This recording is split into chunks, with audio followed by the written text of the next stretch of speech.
Well, ladies and gentlemen, I am shocked. There have been some massive calls made in the Wales v France squad. The team was announced earlier today.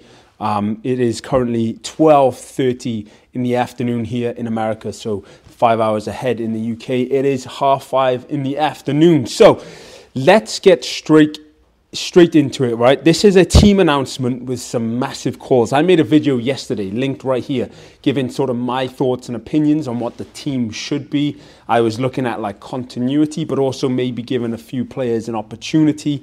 But there has been a complete overhaul in certain areas. Complete overhaul in the centres, right? A new centre partnership, and a pack to match the sort of physicality of France, and I think this is why the calls have been made. And I was certainly not expecting this. So without further ado, let's get into it. Welcome back to the Chip Over the Top Rugby podcast. My name is Ryan.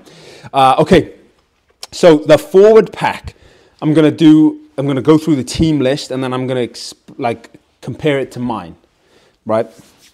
So the actual team to face France: Gareth Thomas, Ryan Elias, big call; Kieran Azarati, big call; Will Rowlands, Adam Beard, David Jenkins at blindside flanker, Tommy Rafale at 7, Aaron Wainwright at 8, Thomas Williams at 9, Sam Costello at 10, Rio Dyer on one wing, and then Owen Watkins and Joe Roberts, 12-13, Josh Adams at 14, Cam Winnett at 15.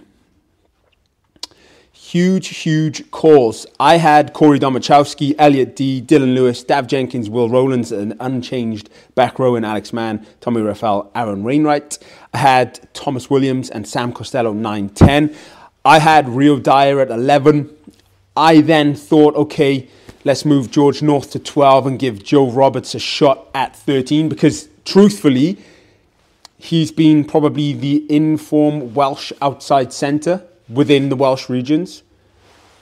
Arguably you could say that. And then I had I had George North, Joe Roberts, and then I had Mason Grady on the right wing. I wanted to see what he could do. And then obviously Cam Winnett penciled in fullback straight away. The bench is pretty much my front row that I had starting: Corey Domachowski at 16, Elliot D at 17, Dylan Lewis at 18. And then he's gone Alex Mann, Mackenzie Martin to cover sort of the back row, which I think will be sort of interesting. And I'm wondering here, I do think, okay, we might see sort of like an Adam Beard come off at one point and Dav Jenkins go back into the lock position, and then maybe Alex Mann comes on at 6, Mackenzie Martin comes on at 8 maybe, and then to cover the backs, he's gone with Gareth Davis, so he's given him another opportunity after being dropped after the Scotland game, and then of course Johan Lloyd and Mason Grady to cover the rest of the back. So very interesting squad, and the rationale from what I've seen is they've wanted to have a look at Joe Roberts for a long time. Like I said, he's been the inform outside centre in Wales, and it was sort of now given the opportunity. I think he's been applying his time, he's been biding his patience, and it's not that George North and Nick Tompkins are unfit or anything like that, but they just thought now was a good opportunity to look at another centre partnership. I would have thought that they would have gone, okay, let's get Joe Roberts at 13 and let's get someone experienced at 12. And obviously they've gone with Owen Watkins, who does have 37 caps for Wales, so he's not inexperienced, but I thought, okay, you're going up against Gael Fickou, and probably Moafana, so maybe throw in a George North for that additional experience. But Owen Watkins, you know, he's been there, he's done it, he knows what it's about. So I'm interested to see this centre partnership. I do think it's a little bit unfair to not have either Tompkins or North in the starting lineup. They've done fairly well, and it's not necessarily been their fault that, you know, they haven't been as good as previous, especially like during the World Cup. The platform hasn't been there as such, so a little bit unfair, but hey, we're rolling with it. Okay, George North, and Nib Tompkins out. Owen Watkins, Joe Roberts in. And I'm excited to see what Joe Roberts can do, because obviously we saw what he did against England prior to the World Cup in the warm-up games. We know it was a shock omission not taking him to the World Cup, so maybe this is a start of something new here. And I'm sort of sad not to see Mason Grady start. I do think, you know, you look at sort of the players he's left out. He's obviously left out Tompkins, North. He's taken Alex Mann out for a bit of rest, a little bit, I suppose. And you're thinking, okay, Josh Adams is also on par with George North and Nib Tompkins. He hasn't played that great. Again, not necessarily his fault, but he's made some stupid mistakes, some stupid errors. And obviously we know Mason Grady has as well, the yellow card incident, which kind of made England win, or helped England win, should I say.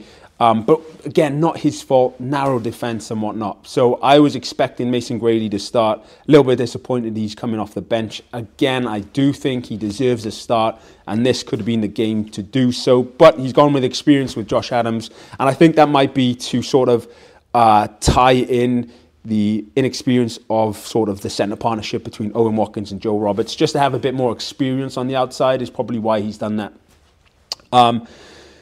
Yeah, no real reason for moving Dav Jenkins to blindside other than to match the physicality of the French pack. And that is why I sort of went with Corey Domachowski and Dylan Lewis.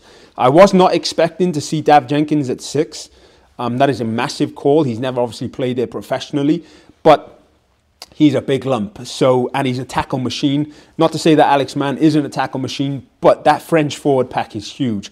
And like I said in the video from yesterday, that they're probably going to be targeting the Welsh forwards, you know, especially at scrum time and at the line out. But now that we have sort of 3 massive players in there, it will help sort of hopefully get us over the gain line.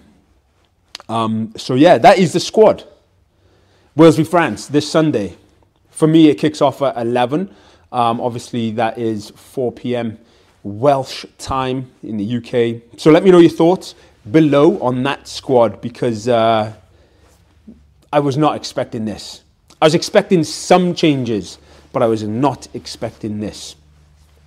Give this video a thumb up if you enjoyed it. It definitely helps. You know, when you, I don't know why it helps, but it does. It makes people know that you want interested in this video. So yeah, give this video a thumbs up if you enjoyed it. Subscribe for more if you are new here.